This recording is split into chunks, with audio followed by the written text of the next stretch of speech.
Apocalipse capítulo 14, começando no verso 6, vamos até o verso 12. Assim nos diz a palavra do nosso Deus. Vi outro anjo voando pelo meio do céu, tendo um evangelho eterno para pregar aos que se assentam sobre a terra, e a cada nação, e tribo, e língua, e povo, dizendo em grande voz: temei a Deus e dai-lhe glória, pois é chegada a hora do seu juízo, e adorai aquele que fez o céu e a terra e o mar e as fontes das águas. Seguiu-se outro anjo, o segundo, dizendo: caiu a grande Babilônia, que tem dado a beber a todas as nações do vinho da fúria da sua prostituição. Seguiu-se a este outro anjo, o terceiro, dizendo em grande voz: se alguém adora a besta e a sua imagem, e recebe a sua marca na fronte ou sobre a mão, também esse beberá do vinho da cólera de Deus, preparado sem mistura, do cálice da sua ira, e será atormentado com fogo e enxofre diante dos santos anjos e na presença do Cordeiro. A fumaça do seu tormento sobe pelos séculos dos séculos, e não tem descanso algum, nem de dia, nem de noite. Os adoradores da besta e da sua imagem, e quem quer que receba a marca do seu nome. Aqui está a perseverança dos santos, os que guardam os mandamentos de Deus e a fé em Jesus. Oremos. Senhor nosso Pai, queremos pedir mais uma vez a bênção do Senhor, a assistência do Seu Espírito, para que possamos explanar a palavra do Senhor de uma maneira clara, que o Espírito do Senhor, em misericórdia e graça, possa pegar essa palavra, abrir o nosso entendimento e aplicá-la, Senhor, aos nossos corações e às nossas almas. Que o Senhor seja engrandecido pela revelação da Sua verdade, pela glória da Sagrada Escritura, à medida em que o Senhor abre as verdades desse texto diante de nós. Ajuda-nos, Senhor, a absorver, a aproveitar tudo o que o Senhor tem para nós aqui, que nós possamos ser modificados pelo contato com a Tua verdade. Pedimos em nome de Cristo. Amém. O tema que estou dando para essa pregação é o seguinte: a incansável misericórdia de Deus. O Senhor nosso Deus é um Deus de muitas virtudes. O caráter de Deus é maravilhoso e nós poderíamos passar muito tempo simplesmente relatando todas as virtudes que compõem o caráter santo e glorioso do nosso Deus. Às vezes, algumas virtudes de Deus são mais atrativas a nós. Às vezes, determinados aspectos do ser de Deus falam mais a nós por causa da nossa história, por algum episódio, alguma circunstância especial. Mas a virtude da misericórdia do Senhor, ela é preciosa a todas as pessoas. É algo maravilhoso entender pela palavra de Deus que a misericórdia do Senhor se destaca em direção a nós, pecadores.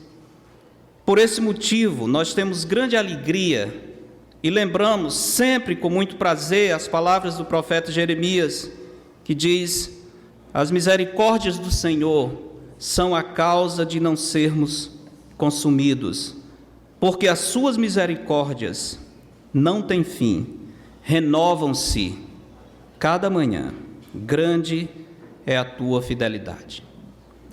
Que o nosso Deus é um Deus misericordioso, todos nós sabemos. O que às vezes nós não entendemos ou não meditamos em profundidade é sobre a intensidade, a permanência, a insistência da misericórdia de Deus. O Senhor é muito mais misericordioso do que nós pensamos. Os que desconhecem a Deus, às vezes se ressentem do juízo de Deus. Mas eles fazem isso porque desprezam a imensa bondade do Senhor e desconhecem quanto nosso Deus é cheio de graça.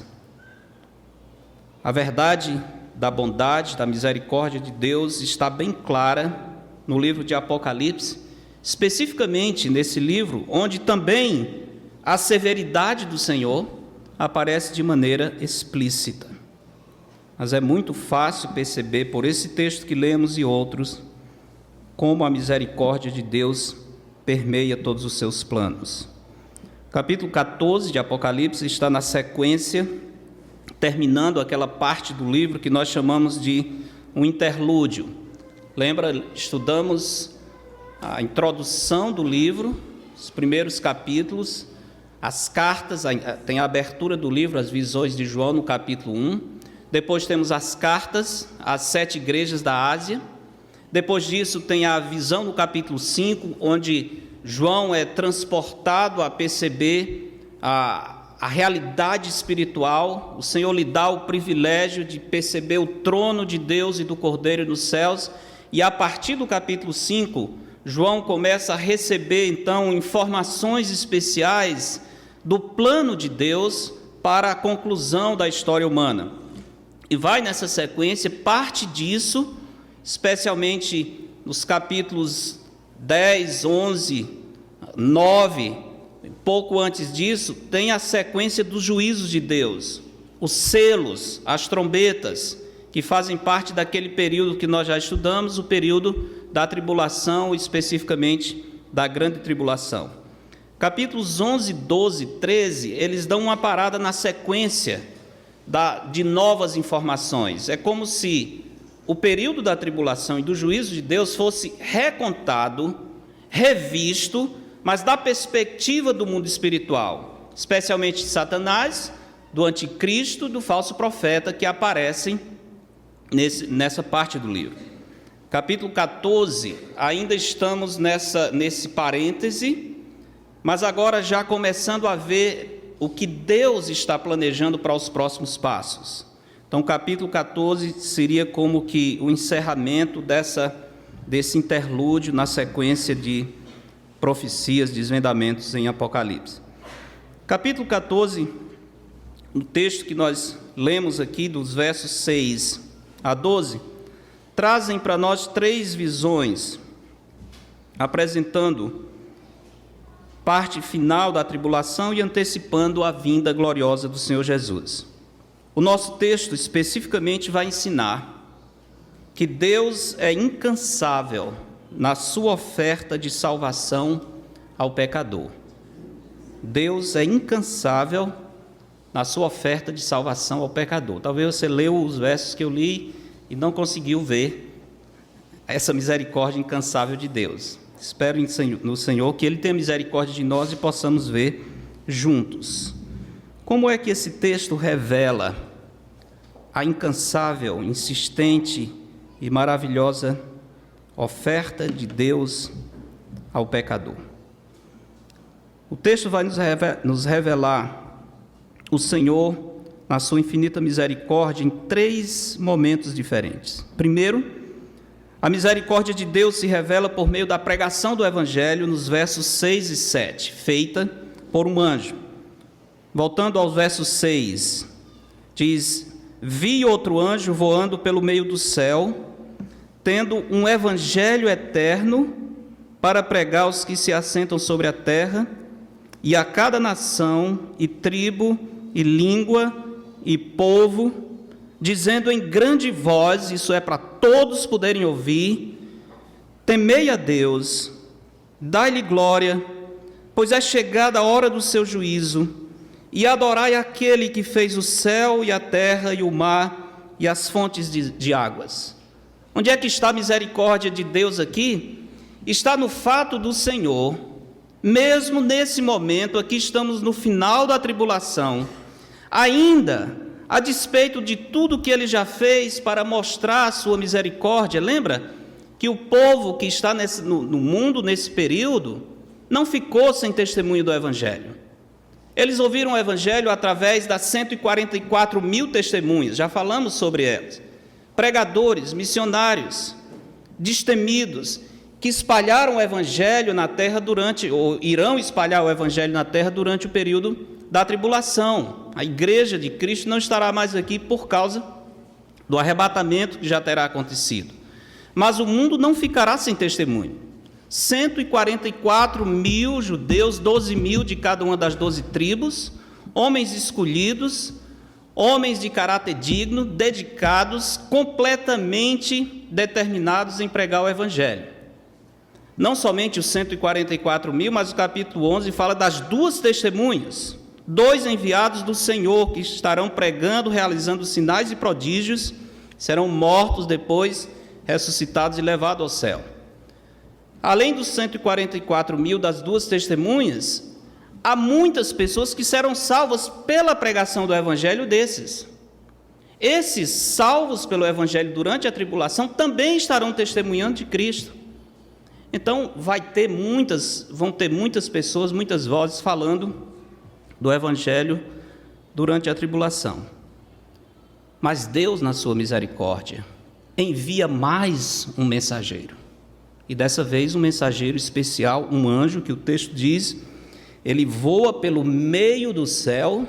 Interessante a expressão, meio do céu, descreve mais ou menos aquele ponto em que o sol está no seu máximo, a ideia de que será de um ponto em que todos poderão ver, e esse anjo então voa pelo meio do céu, tendo um evangelho eterno para pregar aos que se assentam sobre a terra.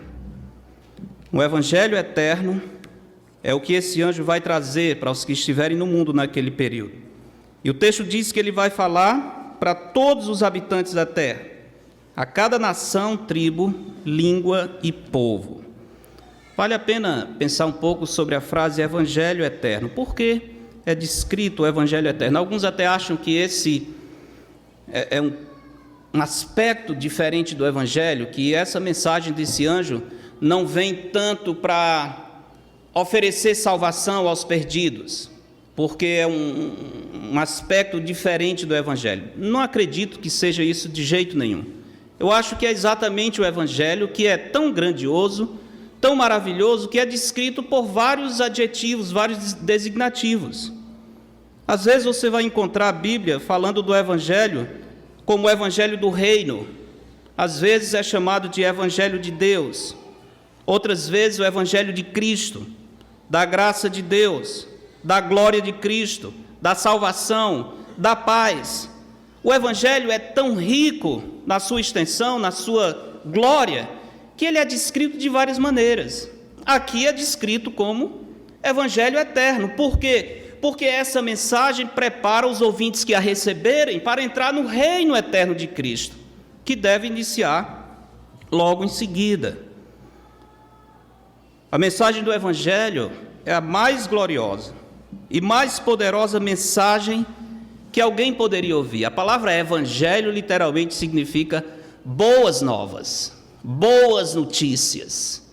Não existem notícias melhores do que as notícias de que Cristo, o Filho de Deus, morreu por nós, foi sepultado e ressuscitado ao terceiro dia, e Paulo diz tudo isso pelos nossos pecados, que a nossa dívida, que o nosso débito impagável é resolvido pelo sacrifício do Senhor Jesus Cristo.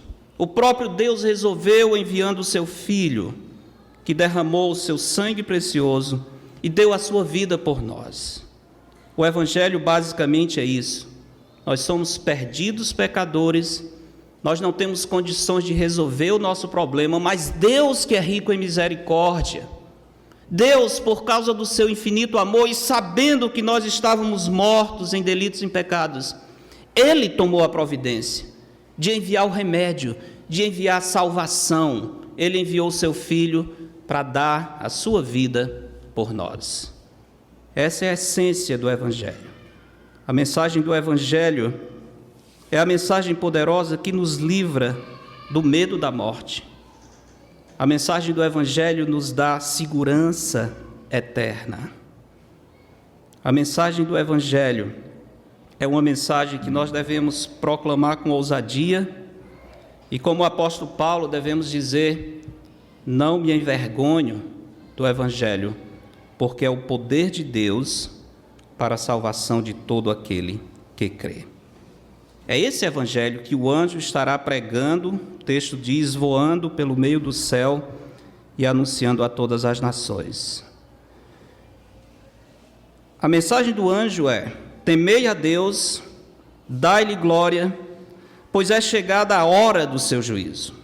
O anjo está convocando o povo a deixar a adoração da besta, do anticristo, do falso profeta, para adorar o Cordeiro de Deus.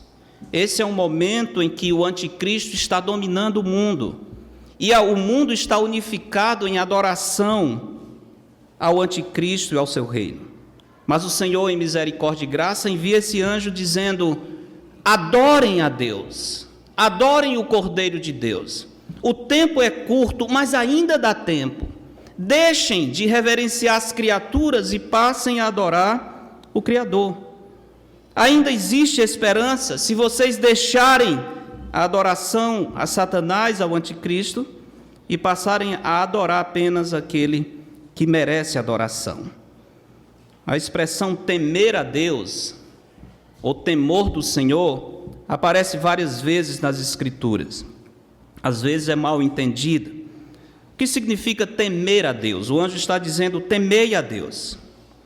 Temer a Deus é viver as implicações práticas da santidade, da soberania e do juízo de Deus.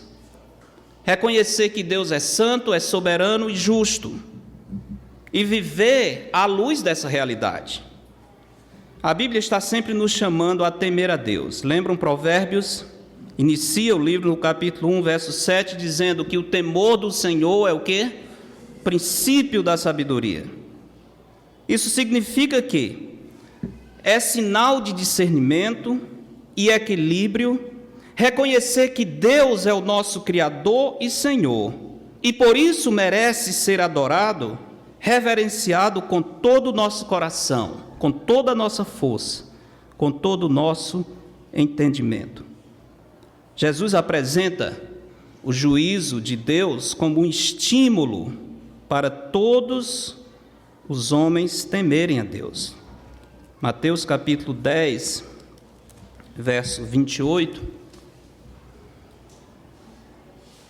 diz: não temais, o Senhor Jesus falando, não temais os que matam o corpo e não podem matar a alma. Temei antes aquele que pode fazer perecer no inferno tanto a alma como o corpo. Em outras palavras, Jesus está dizendo: Deus é um justo juiz. A ira do Senhor é algo muito severo. E se você vai temer alguém por sua grandeza e justiça, tema a Deus, porque Ele não somente mata o corpo, mas Ele pode lançar no inferno a alma. Temer ao Senhor, portanto, é um aspecto apresentado nas Escrituras, um meio pelo qual nós podemos ter discernimento e sabedoria. O anjo diz também: dai-lhe glória. Dar glória a Deus é uma grande resistência do coração não transformado. Por quê? Para dar glória a Deus, nós precisamos de submissão e reconhecimento da grandeza de Deus. Enquanto os santos se deleitam em atribuir a Deus toda a glória, o coração rebelde recusa glorificar a Deus. O apóstolo Paulo fala sobre essa rebeldia que se recusa a dar glórias ao Senhor em Romanos capítulo 1.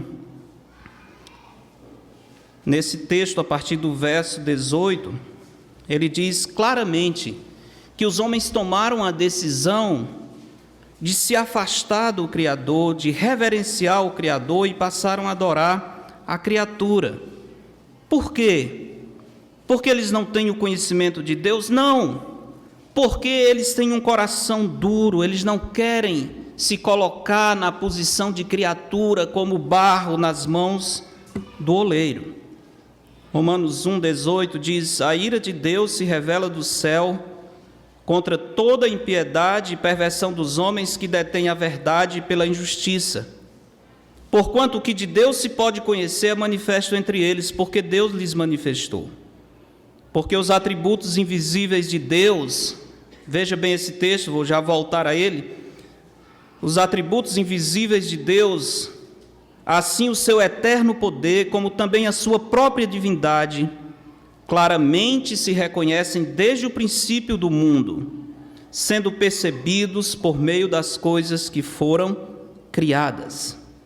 Tais homens são, por isso, indesculpáveis, porquanto, tendo conhecimento de Deus, não o glorificaram como Deus, nem lhe deram graças. Esse é o grande problema do coração rebelde. O homem não se contenta em atribuir toda a glória a Deus, o Criador. O orgulho é a causa da nossa resistência em glorificar a Deus. Em Atos capítulo 12, temos a história de Herodes, não aquele Herodes que matou os infantes na época do nascimento de Cristo, e nem o Herodes Antipas, que também reinou na Judéia na época de Cristo, mas um neto do Herodes. Em Atos 12, veja o que acontece com esse homem, porque tenta roubar a glória de Deus, não reconhece que ele é uma criatura diante do Criador. Atos 12, verso 20, diz: Ora, havia séria divergência entre Herodes e os habitantes de Tiro e Sidom. Porém, estes, de comum acordo, se apresentaram a ele e, depois de alcançar o favor de Blasto, camarista do rei, pediram reconciliação, porque a sua terra se abastecia do país do rei. Em dia designado, Herodes, já disse quem é desses, vestido de trajo real, assentado no trono, veja a imponência, dirigiu-lhes a palavra, e o povo clamava: é a voz de um Deus e não de homem. Muito sério. Estão dizendo que uma criatura é divina, ele é Deus. No mesmo instante, um anjo do Senhor o feriu, por ele não haver dado glória a Deus, e comido de vermes, expirou. É muito perigoso roubar a glória de Deus. Deus não divide a sua glória com ninguém. Por isso o anjo está dizendo: temei a Deus e dai-lhe glória, pois é chegada a hora do seu juízo. Essa mensagem é mais uma indicação da misericórdia insistente de Deus. Aparentemente esse aviso, o aviso do anjo, lá, Apocalipse 14, 6, aparentemente é um aviso desnecessário. Por quê? Porque as pessoas que estão na terra nesse período, eles já têm muitas evidências de que Deus está agindo e julgando o mundo. Lembra, nós estamos aqui chegando no final da tribulação. Já passaram-se os selos, já passaram várias sequências de juízos, já tiveram terremotos, fome, peste, pessoas já morreram. No capítulo 6 eles reconhecem que é o juízo de Deus, eles têm medo, eles sabem que Deus está derramando a sua ira sobre o mundo. Ou seja, eles já tiveram evidência bastante de que esse tempo nos últimos dias, a mão de Deus está agindo e trazendo-os ao reconhecimento de que Ele, o nosso Deus, é o soberano dos céus e da terra. Aparentemente, era desnecessário mais um anjo avisar, o povo já sabia disso. Mas Deus, na sua misericórdia, ainda, a despeito de tudo, Ele envia esse anjo como mais uma oportunidade de salvação às pessoas daquele período. Sequência da mensagem do anjo, ele diz: adorai, verso 7, final do verso 7, adorai aquele que fez o céu e a terra e o mar e as fontes das águas. Interessante isso, o motivo pelo qual os homens devem adorar a Deus é porque tudo que existe na natureza foi criado por Ele. O anjo chama a atenção da criação e pede às pessoas que reconheçam a divindade e o poder de Deus por meio das coisas que foram criadas. Como vimos em Romanos 1, a criação é um meio pelo qual podemos perceber a grandeza do nosso Deus e ser movidos a adorá-lo. A Bíblia mostra claramente como a criação pode ser um estímulo à adoração. Queria ler com vocês alguns desses textos brevemente. Primeiro, Salmo 19, conhecidíssimo salmo que fala sobre a revelação geral e especial. Mas a primeira parte do salmo destaca a criação de Deus. Salmo 19, verso 1, é um salmo de Davi. Nós lemos: os céus proclamam o quê? A glória de Deus, e o firmamento anuncia as obras das suas mãos. O salmista está dizendo: você quer perceber quão grande é o nosso Deus? Olhe para os céus, olhe para o firmamento, porque ali está espelhado e espalhada a glória de Deus. E ele continua: um dia discursa outro dia, uma noite revela conhecimento a outra noite. Não há linguagem, nem há palavras, e deles não se ouve nenhum som. Isso é, o movimento dos dias, a sequência, a rotação, a translação, o movimento dos astros, a passagem das horas, o nascimento de um novo dia. Não existe som audível, mas existe uma mensagem poderosa sem palavras. Está falando para nós que existe um Criador. Só no anoitecer e no amanhecer nós já temos uma mensagem poderosa de que existe um ser todo-poderoso, soberano, que está tomando conta da criação. E o salmista diz: um dia discursa outro dia, uma noite revela conhecimento a outra noite, mesmo sem sons audíveis.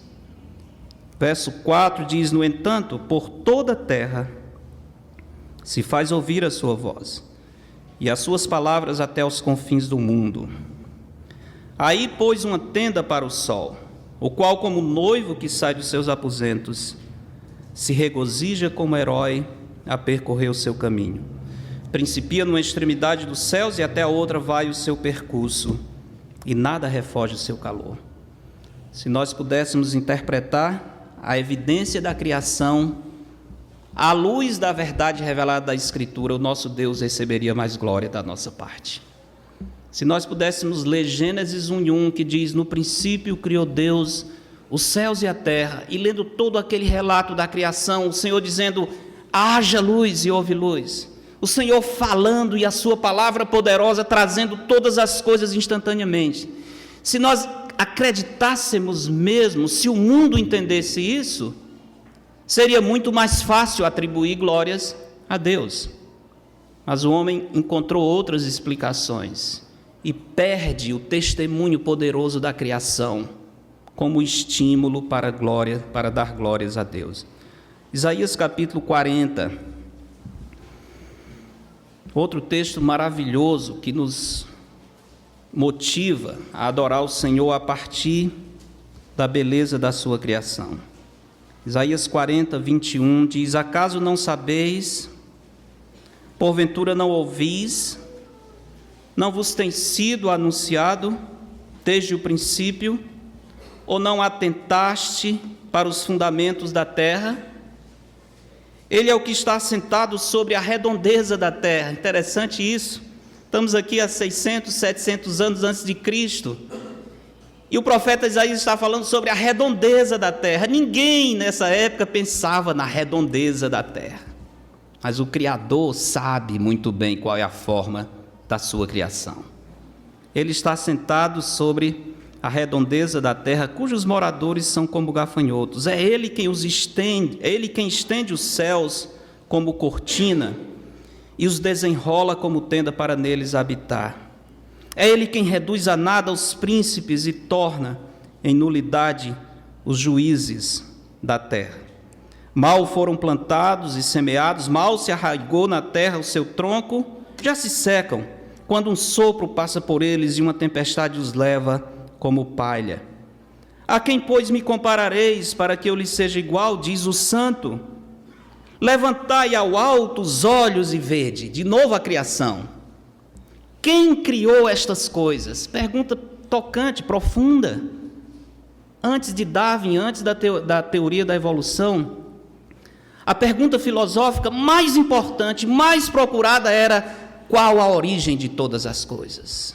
Era isso que os homens queriam saber. E nessa busca, eles voltavam para a beleza da criação. E muitos deles reconheciam que toda essa beleza, essa ordem, essa maravilha não podia aparecer sem ter uma mão poderosa e um planejador por trás de tudo. A origem de tudo. Isaías diz: levantem ao alto os olhos, perguntem quem criou estas coisas. Aquele que faz sair o seu exército de estrelas, todas bem contadas, as quais ele chama pelo nome, por ser ele grande em força, forte em poder, nenhuma delas vem a faltar. Grande Deus, o Criador do universo, que não somente criou todas as coisas, mas sabe o nome de cada estrela. Impressionante a grandeza do nosso Deus. O anjo está dizendo lá em Apocalipse: deem glórias ao Senhor que criou os céus, a terra, o mar, tudo o que existe. As maravilhas da criação, quando interpretadas corretamente, nos levam ao Criador. Não faz tempo que eu ouvi o irmão Mendonça falando um pouco sobre o seu testemunho.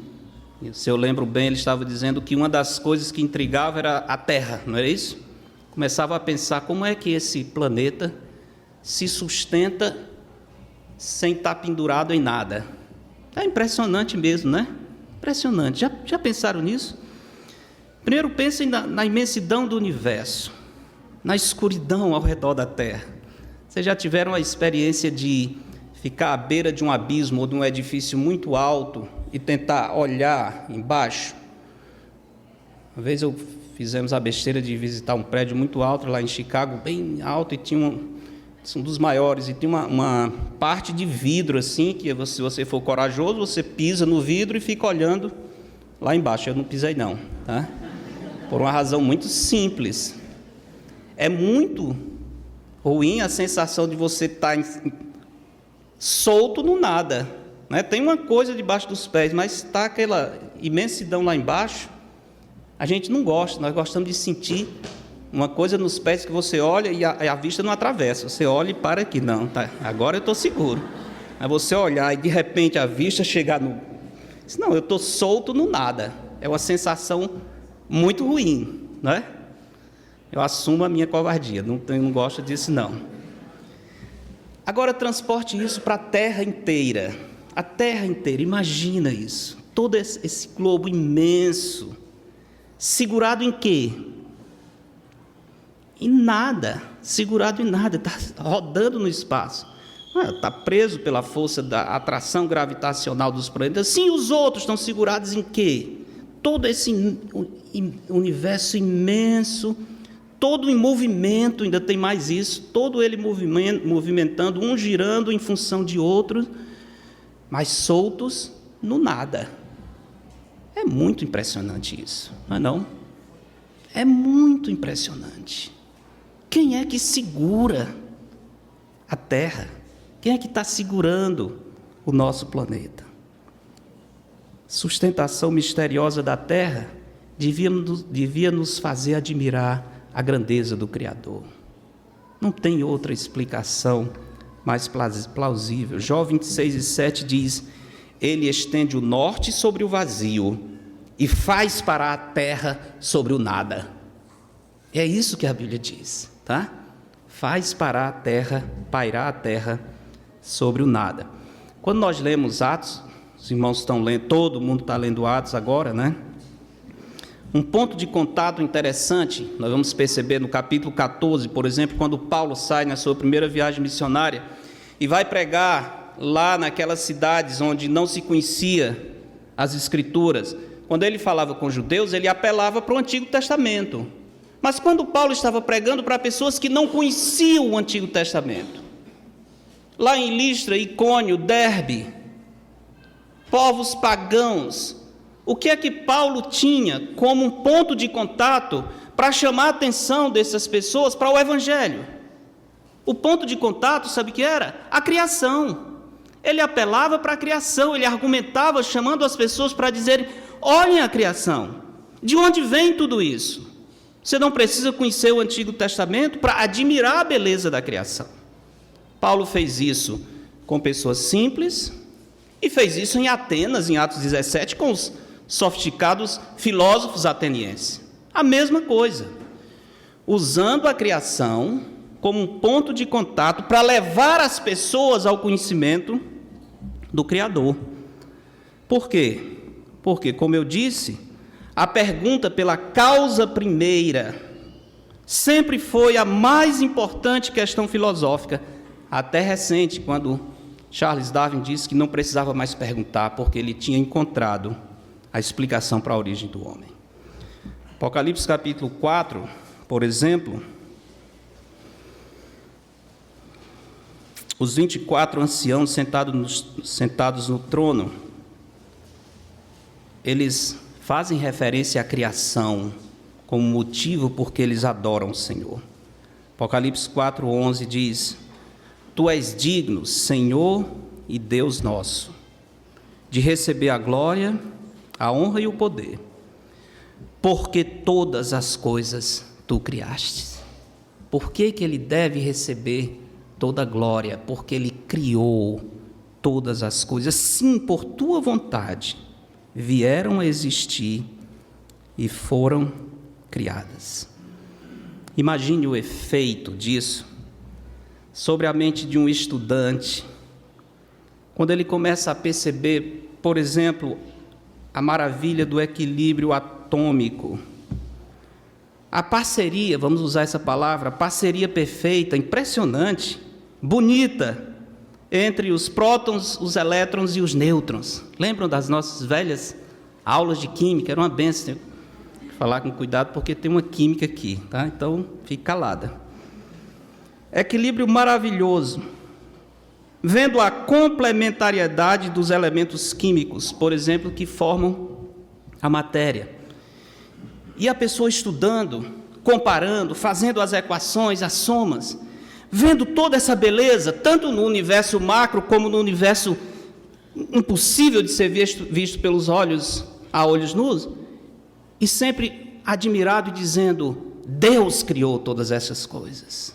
Esse equilíbrio aqui nesse minúsculo átomo existe porque há um Criador que sustenta todas as coisas.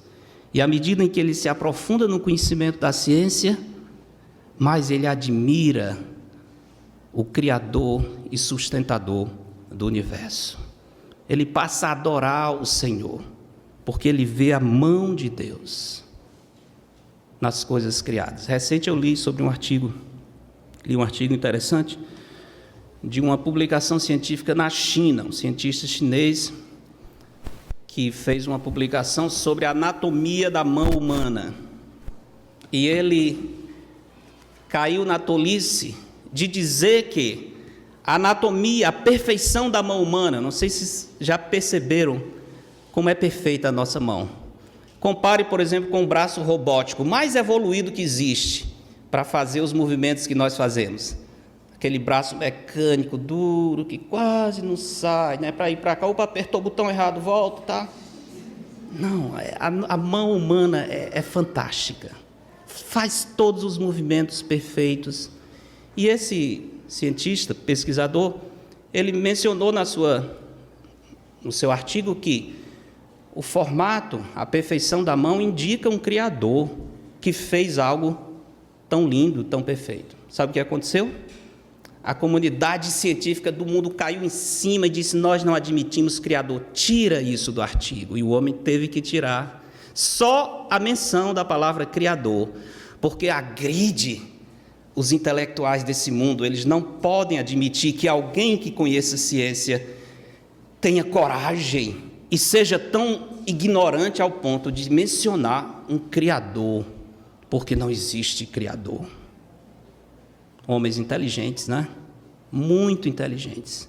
Eles zombam da nossa fé em um Deus todo-poderoso, sábio, que desenhou tudo e que mantém todas as coisas em ordem pelo seu poder.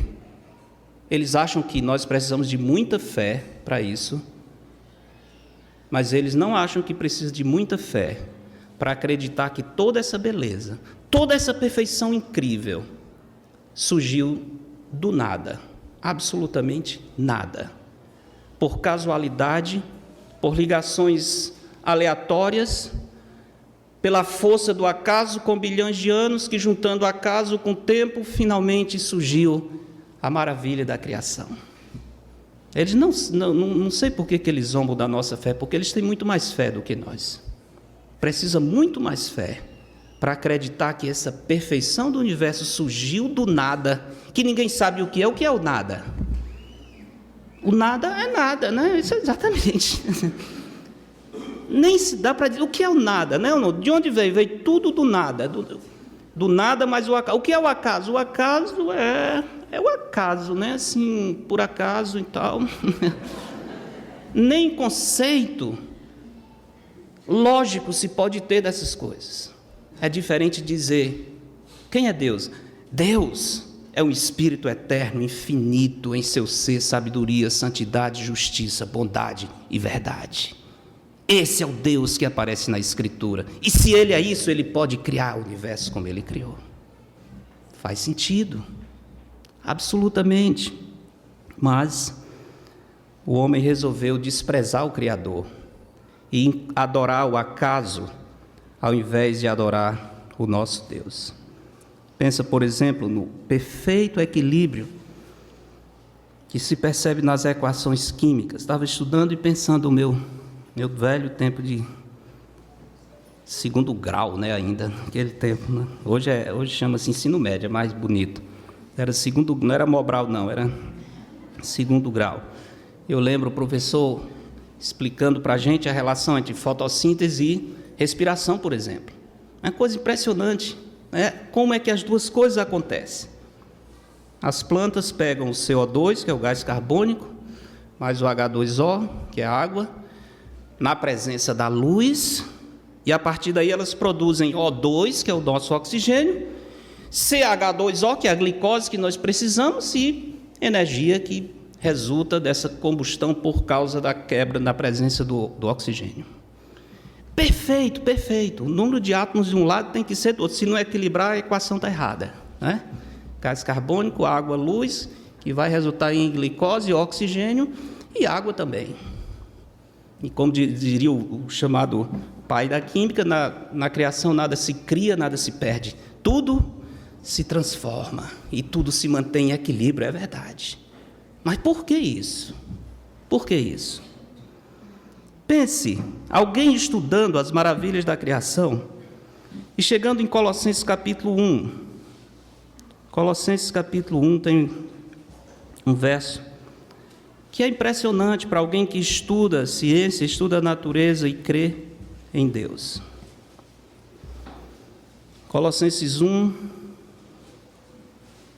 todo o texto é maravilhoso, mas vou pegar apenas o verso 17, falando da excelência da pessoa de Cristo. Paulo diz, Ele, Cristo, é antes de todas as coisas, e nele tudo subsiste. Nele tudo se sustenta. Aquele átomo, prótons, nêutrons, com as camadas eletrônicas e os elétrons girando ordeiramente, equilibrados.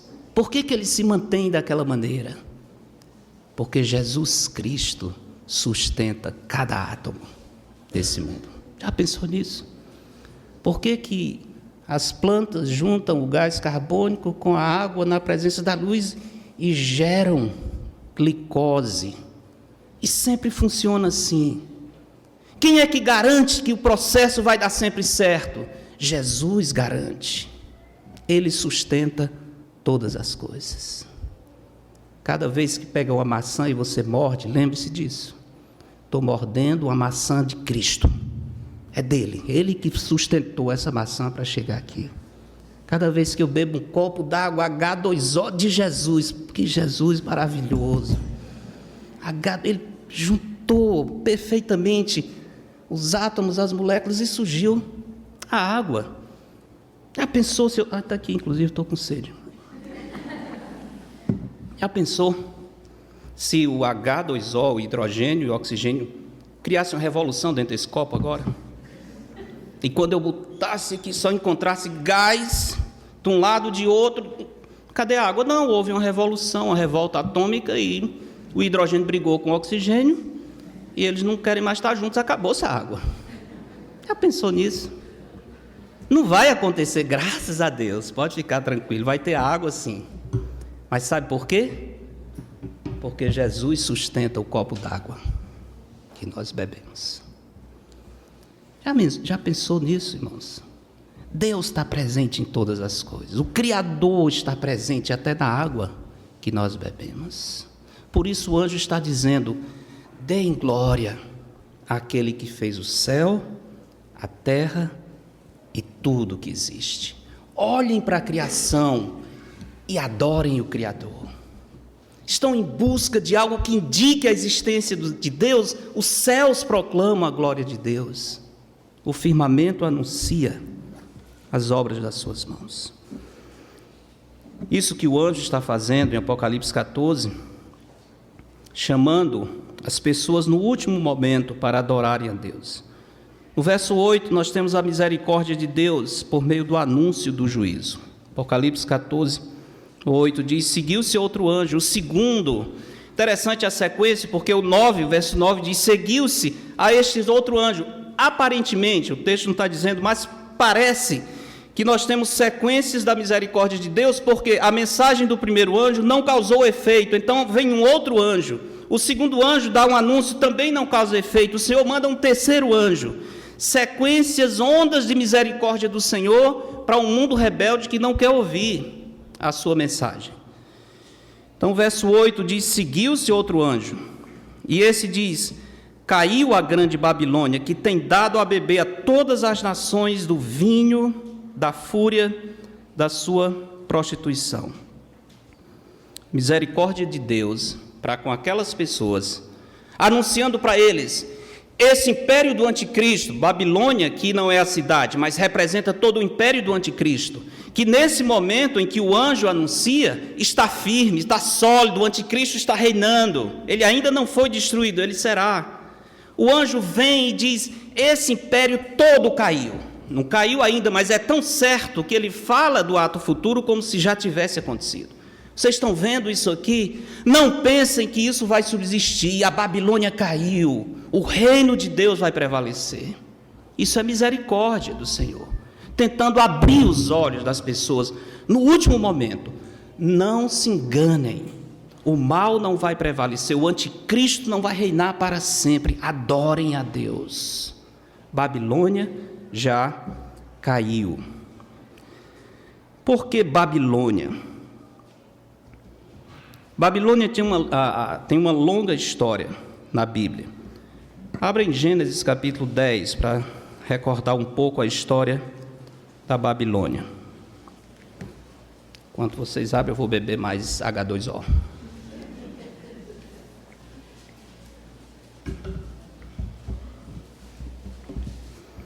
Gênesis 10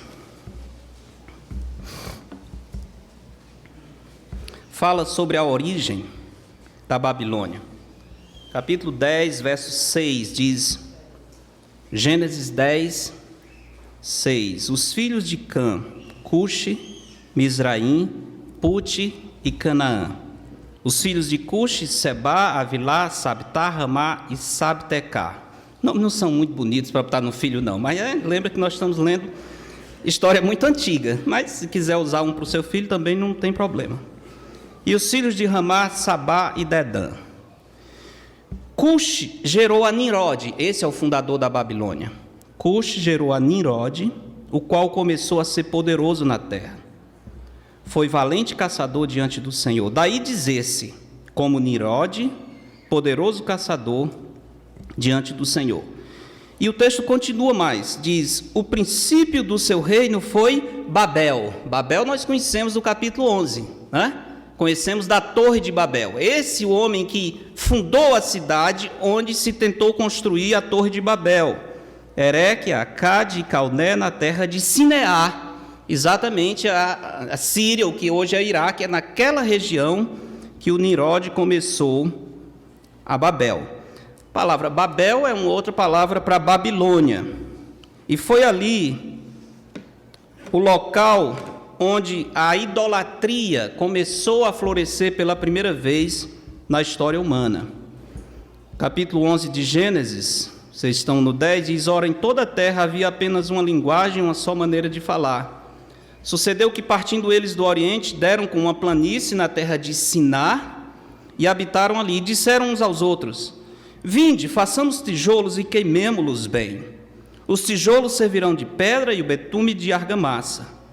Disseram: vinde, edifiquemos para nós uma cidade e uma torre, aí está, cujo tope chegue aos céus, e tornemos célebre o nosso nome, para que não sejamos espalhados por toda a terra. Aparentemente palavras inocentes, mas não são inocentes. É a expressão de rebeldia, sabe por quê? Porque o Senhor havia dito: crescei, multiplicai e enchei a terra. Eles estão dizendo: não, Senhor, nós não vamos encher a terra, nós vamos ficar aqui. Nós vamos ficar aqui, construir uma cidade importante e uma torre que nos faça chegar ao céu sem precisar de Deus. É a primeira manifestação comunitária de humanismo na história humana, de rebeldia contra o Senhor. Começou aonde? Em Babilônia, em Babel. Nesse local, a Torre de Babel era, na verdade, um zigurate, que era um local para adoração de ídolos, especialmente dos astros. A astrologia é algo muito antigo nas religiões pagãs. Deus julgou a idolatria por meio da confusão de línguas, mas a semente da idolatria se espalhou por toda a terra, onde quer que esses antigos babilônios passaram a habitar. O que é que nós vemos no império do anticristo? A Babilônia ressurgindo.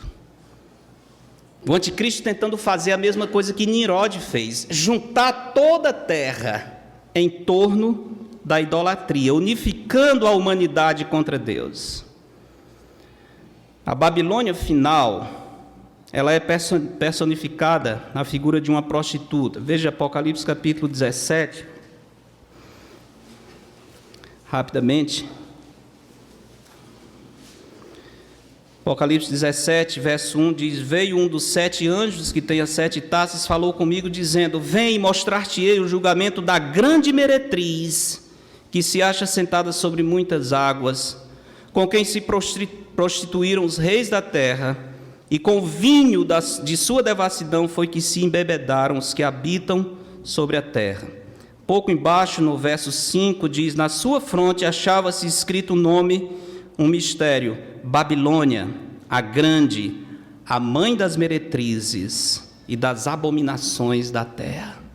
Por que ela é personificada em uma prostituta? Porque a idolatria é um ato de infidelidade ao Senhor. É uma maneira de quebrar a aliança com o nosso Criador e passar a adorar falsos deuses.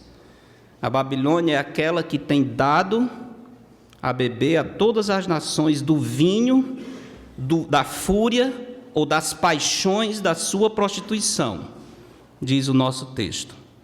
Isso indica que os homens, nesse período, serão consumidos por desejos e cobiças em todas as áreas, mas especialmente em relação à imoralidade sexual.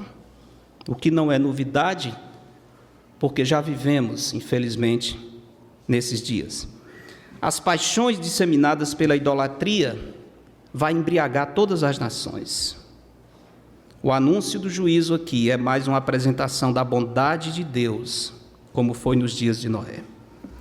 Finalmente, voltando ao nosso texto, Apocalipse 14, versos 9 a 12, a misericórdia de Deus é apresentada por meio do anúncio da condenação eterna. Primeiro, a pregação do Evangelho, depois o anúncio da queda da Babilônia, do juízo, e agora um anúncio mais sério: condenação eterna, lago que arde com fogo e enxofre. Por que o anjo está anunciando ao povo essa mensagem? Para acordá-los, para dizer: ainda há tempo de você não perecer eternamente. Verso 9 diz: seguiu-se a estes outro anjo, o terceiro, dizendo em grande voz: se alguém adora a besta e a sua imagem, e recebe a sua marca na fronte ou sobre a mão, também esse beberá do vinho da cólera de Deus, preparado sem mistura, o cálice da sua ira. Muito forte essa expressão, cálice da sua ira, preparado sem mistura, e será atormentado com fogo e enxofre, diante dos santos anjos e na presença do Cordeiro. A fumaça do seu tormento sobe pelos séculos dos séculos, e não tem descanso algum, nem de dia, nem de noite. Os adoradores da besta, da sua imagem, quem quer que receba a marca do seu nome. Aqui nós vemos, novamente, o Senhor tentando chamar as pessoas para a salvação. Aqueles que se deixaram seduzir pelos vinhos das paixões da infidelidade promovida pelo anticristo, agora terão de beber o vinho da cólera de Deus, preparado sem mistura, o cálice da sua ira. Verso 10. Quem é esse? Aquele que aliou-se ao anticristo, aquele que desfrutou das paixões que havia no reino do anticristo, aquele que se deixou seduzir pela idolatria. Este beberá do vinho da cólera de Deus, preparado sem mistura. Por que sem mistura? Literalmente, a expressão aqui é: este beberá do vinho da cólera de Deus em toda a sua força. Beberá o vinho sem mistura, isso é, em plena força. Por quê? Porque eles tinham o costume de diluir o vinho, para evitar embriaguez. Não se tomava normalmente o vinho puro. Se diluía, às vezes, 3 partes de água com 1 de vinho. Algumas pessoas dizem: mas Jesus bebia vinho e tal, também bebe vinho. Pode beber, quero ver você ficar embriagado tendo 3 partes de água e 1 de vinho. Vai estourar o bucho, mas não fica embriagado, né?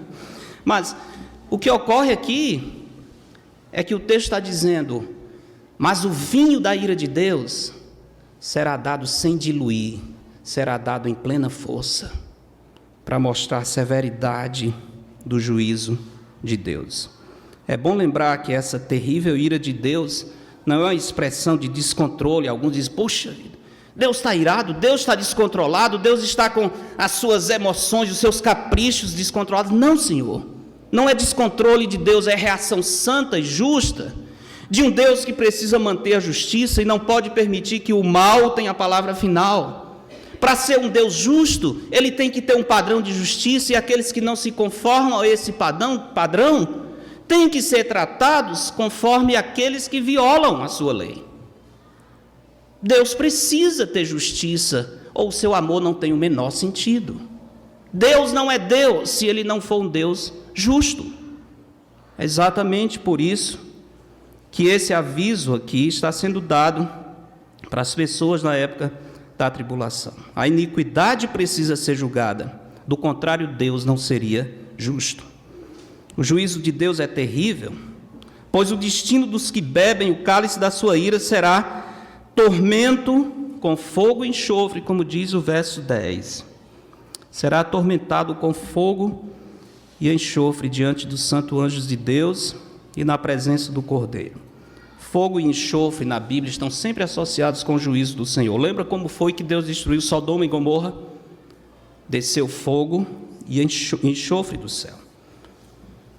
O inferno, que é um local horrível, como destino daqueles não regenerados, é descrito como um lago que arde com fogo e enxofre. O texto diz que a condenação eterna será diante dos santos anjos e na presença do Cordeiro. Por quê? Isso acrescenta vergonha àqueles que estão sendo julgados. Os perdidos não terão relacionamento com Deus, mas mesmo no inferno, eles estarão sob a presença de Deus, no sentido de estarem debaixo da soberania e da onipotência de Deus. É Deus que faz perecer no inferno. Não há relacionamento com Deus no inferno, mas Deus é soberano ainda sobre os que estão perdidos.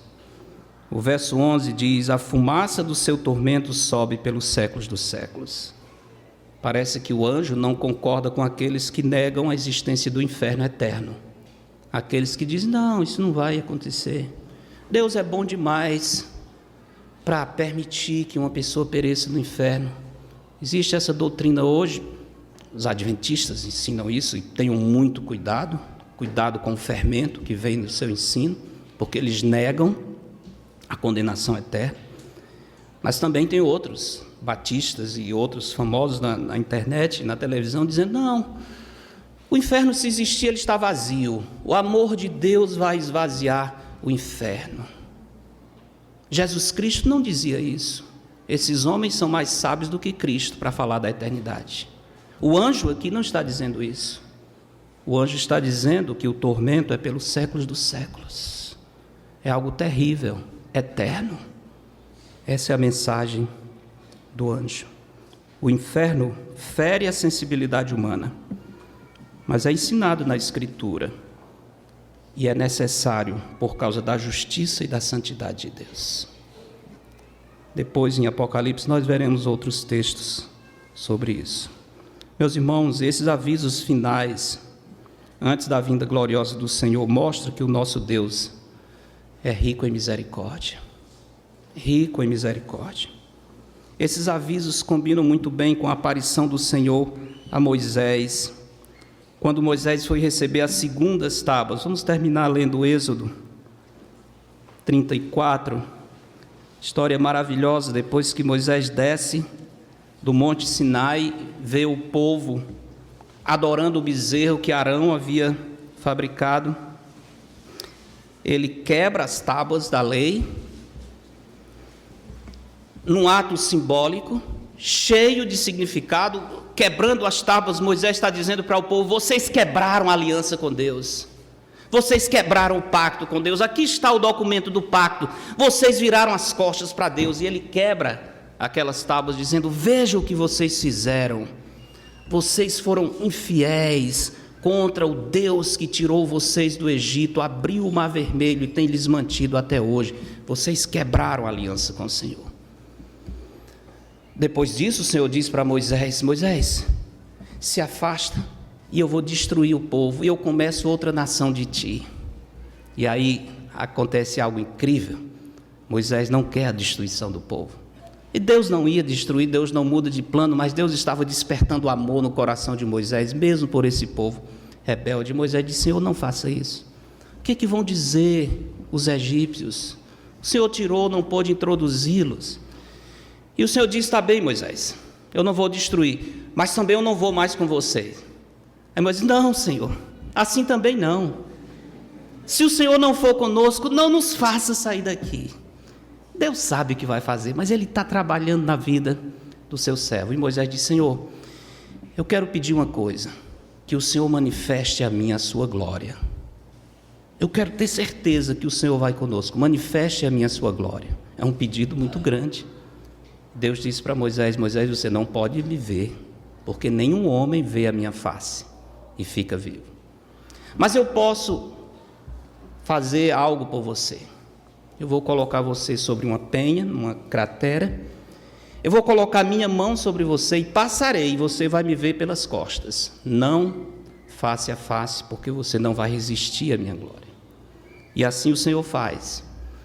E ao passar sobre Moisés, o Senhor declara quem Ele é. Ele adorando a Ele mesmo. Impressionante. Êxodo 34, verso 5, diz, tendo o Senhor descido na nuvem, ali esteve junto dele, e proclamou o nome do Senhor, o Senhor proclamando o seu próprio nome. E passando o Senhor por diante dele, clamou. Deus adora a si mesmo, Deus ama a si mesmo, claro.